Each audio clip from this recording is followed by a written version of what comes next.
महर्षि वाल्मीकि जी ने रामायण की रचना की है और इस वाल्मीकि रामायण में बाल कांड का हम सभी स्वाध्याय कर रहे हैं। बाल कांड का 44वां सूक्त चल रहा है। पिछले दिनों हमने जाना था कि ब्रह्मा जी आकर महाराज भगीरथ जी की बड़ाई करते हैं, कहते हैं कि आपके जो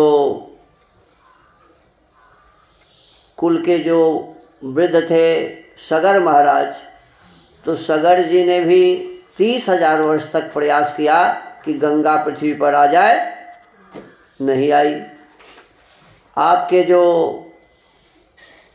अंशुमान जी थे परदादा, वो भी प्रयास किए कि गंगा यहाँ आ जाए, लेकिन तब भी गंगा नहीं आई। फिर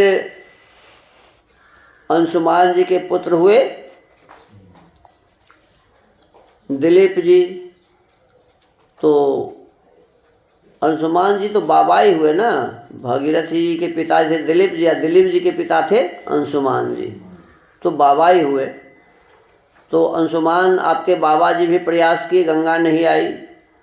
और फिर आपके पिताजी दिलीप जी भी 30,000 वर्ष तक प्रयास किए कि गंगा आ जाए, वो भी नहीं ला सके। लेकिन आप ऐसे अपने कुल में महापुरुष बने कि आपने गंगा को पृथ्वी पर ला दिया, तो इसीलिए आप बहुत ही धर्म का काम किए हैं। तो इस प्रकार से उनकी बड़ाई कर रहे हैं।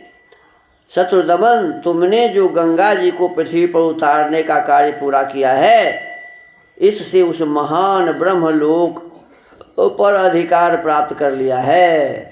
कहा कि ब्रह्मलोक पर आपने अधिकार प्राप्त कर लिया है, इतना बड़ा धार्मिक हो गए आप, जो धर्म का आश्रय है। अब आगे कहते हैं, प्लावयस्व स्वमात्मानं नरोत्तम सदोचिते सलिले पुरुष श्रेष्ठ शुचि पुण्य फलो भव। नरश्रेष्ठ पुरुष प्रवर, गंगा जी का जल सदा ही स्नान के योग्य है। तुम स्वयं भी इसमें स्नान करो और पवित्र होकर पुण्य का फल प्राप्त करो। इसका मतलब गंगा जी को ला दिए भागीरथ जी, सारे उनके पितर जो थे सब तर गए, लेकिन अभी तक वो गंगा में स्नान नहीं किए थे। तभी ना ब्रह्मा जी बोल रहे हैं कि अब तुम भी इसमें स्नान करो।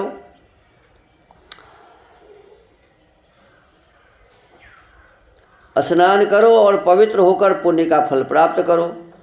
पितामहानां सर्वेषां कुरुस्व सलिलक्रियां स्वस्थितेस्तु गमिष्यामि स्वं लोकं गम्यतां नृप। नरेश्वर, तुम अपने सभी पितामहों का तर्पण करो। अब देखो, इतना दिन तक कोई श्राद्ध तर्पण नहीं हुआ था, अब कब से शुरू हो रहा है?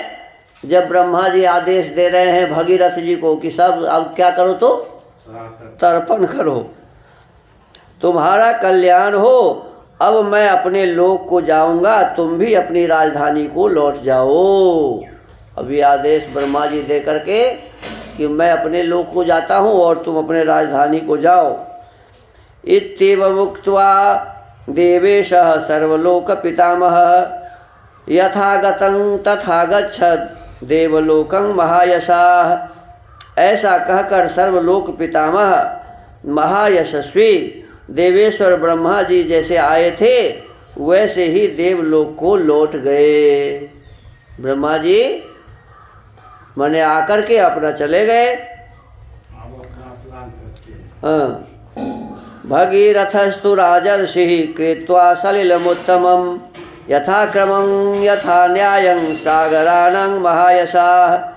कितुदकः शुचि राजा स्वपुरं पप्रविवेशः संविद्धार्थो नरश्रेष्ठ स्वराज्यं प्रशशासः। नरश्रेष्ठ महायशस्वी राजर्षि राजा भगीरथ भी गंगा जी के उत्तम जल से क्रमशः सभी सगर पुत्रों का विधिवत तर्पण करके पवित्र हो अपने नगर को चले गए। इस प्रकार सफल मनोरथ होकर वे अपने राज्य का शासन करने लगे। अब देखो, गंगा जी में स्नान किया, गंगा जी में तर्पण करके कहते हैं कि 60,000 जो उनके परदादा मरे थे जल के, सबको स्वर्ग में भेजा। किसी का नाम तो जानते ही नहीं थे वो, 60,000 में किसी का भी नाम पता ही नहीं था। तो एक के बार में सीधा कह दिया होगा कि सगर के 60,000 पुत्र तृप्यंताम, सभी तृप्त हो जाए, है ना। 60,000 क्या कोई रानी थे हजूर, उसको 60,000 एक के ठू पत्नी से 60,000 बच्चा हुआ 6 महीना में कि 3 महीना में। एक के बार में सगर महाराज की जो पत्नी थी सुमति, क्या नाम था, सुमति, उन सुमति को पेट से एक तुम्बा निकला, उस तुम्बा में फोड़ा गया तो 60,000 बच्चे थे। वो सब 60,000 बच्चा को घी से भरे हुए घड़ा में डाल दिया गया। तब तो और मर जाना चाहिए ना, जब 60,000 बच्चा को घी से भरे हुए घड़ा में डाल देगा तो मर जाना चाहिए कि जिंदा रहना चाहिए जी। लेकिन सब जिंदा ही रहा। और मरा कब, कपिल जी के आश्रम में जाकर के। कपिल जी जब कहा हूँ कि सबके देह में लग गया आग और सभी मर गए। और भगीरथ जी गंगा को ले आए और गंगा में स्नान करके सबको तर्पण किया, तब सब चले गए स्वर्ग। ऐसा इसमें लिखा हुआ है।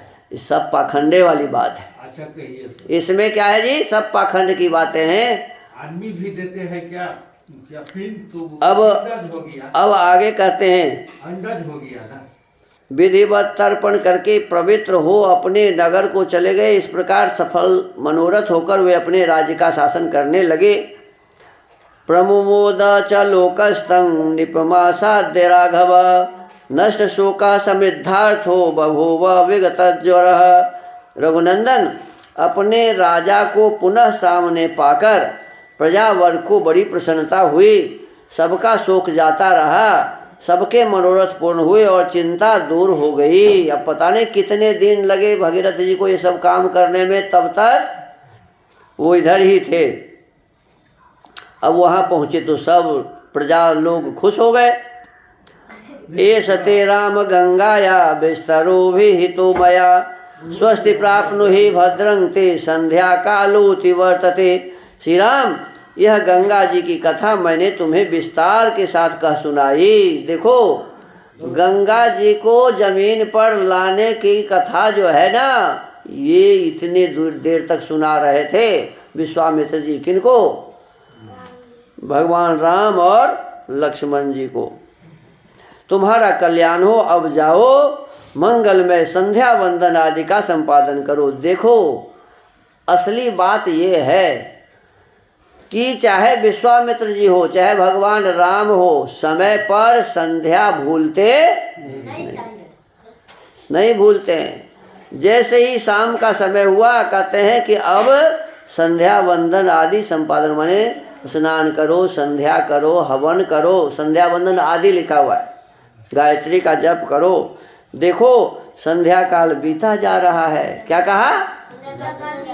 भगवान विश्वामित्र जी भगवान राम से कहते हैं कि संध्या का समय बीता जा रहा है, आप जाकर के क्या करो? संध्या करो, हवन करो।